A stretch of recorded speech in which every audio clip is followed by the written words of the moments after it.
தந்தை மகன் தூய ஆவியாரின் பெயராலே ஆமேன். இயேசு கிறிஸ்துவின் அன்புமிக்க சகோதர சகோதரிகள் உங்கள் அனைவருக்கும் கிறிஸ்து இயேசுவின் அன்பு கிடந்த வணக்கத்தை தெரிவித்துக் கொள்கின்றேன்.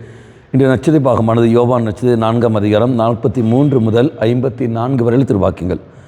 குறிப்பாக 44வது வாக்கியம், தம் சொந்த ஊரில் இறைவாக்கினருக்கு மதிப்பீராது என்று அவரை கூறியிருந்தார். இயேசுவை சொந்த ஊரில் ஏற்றுக்கொள்ளவில்லை, அவரை நிராகரித்துகிறார்கள், அவர்களை கண்டுகொள்ளாமலே தூக்கி போடுகிறார்கள். நம்பாகின்றோம். அப்படி இயேசுவை சொந்த ஊரில் ஏற்றுக்கொள்ளாத காரணத்தினால் அவர் செய்ய வேண்டிய நன்மை செய்யாமல் அல்ல, அவர் செய்ய வேண்டிய நன்மை செய்து கொண்டு தான் இருந்தார்.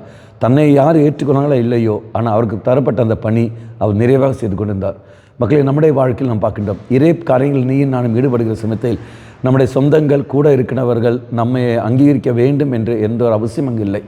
நீயும் நானும் செய்கிற பணிகள், ஆலய காரியங்கள் ஈடுபடுகின்ற பொழுது குடும்ப அங்கத்தினர்கள் நம்மை பழிக்கலாம், சொந்த பந்தங்கள் நம்மை கேலி செய்யலாம், நண்பர்கள் நம்மை உதறி தள்ளிவிடலாம். அப்படி யார் நம்மை எதிர்விட்டாலும் சரி, செய்ய வேண்டிய நன்மைகள், கடவுள் நமக்கு தரப்பட்ட அந்த பணிகள், அது தொடர்ந்து நாம் செய்து கொண்டே இருக்க வேண்டும். மற்றவர்களை திருப்திப்படுத்துவதற்காக அல்ல, மாறாக கடமை உணர்ந்து கொண்டு என் தெய்வத்தை நாம் திருப்திப்படுத்த வேண்டும். எப்போ அந்த நிலைக்கு நாம் கடந்து வரோமோ அப்போ தான் நம்முடைய பணியில் இது அங்கு நிறைவு அங்கு கிடைக்கும்.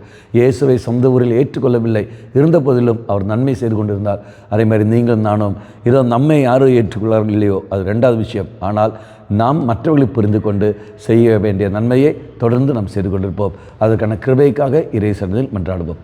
கண்களை மூடிக்கொள்ளுங்கள். நல்லவனாய் தெய்வமே, உன்னை ஏற்றுக்கொள்ளாத போதிலும் நீ அவர்களுக்கு செய்ய வேண்டிய நன்மைகளை செய்து கொண்டு தான் இருந்தீர். நாங்களும் எங்களை மற்றவர்களை ஏற்றுக்கொள்கிறார்கள் இல்லையோ, ஆகவே அந்த மனிதர்களுக்கு நாங்கள் நன்மை செய்ய தொடர்ந்து நன்மை செய்து வாழக்கூடிய கிருபை எங்களுக்கு தந்துள்ளோம்.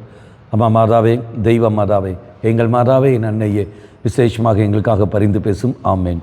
தந்தை மகன் தூய ஆவியாரின் பெயராலே ஆமேன்.